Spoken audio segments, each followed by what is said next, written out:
So as a long-term care facility, we take a real effort to making the facility like a home for our residents. Even in the best of circumstances, a hospital can be an isolating environment.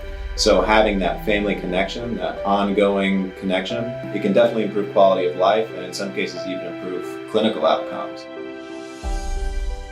My name is John Lambert and I am Director of Development. The hospital was first established in 1952 as a not-for-profit hospital.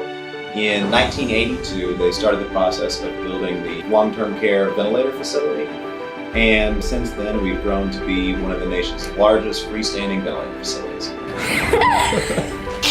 20 plus 100. 20 plus 100 is 120. I was about to say that.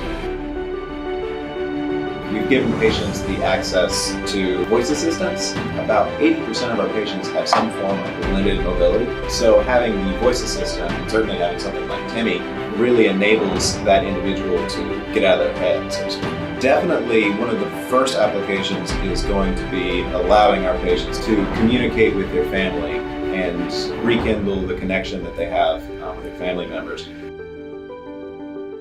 Our CEO read about Temi. He was very intrigued and told me to get one ASAP.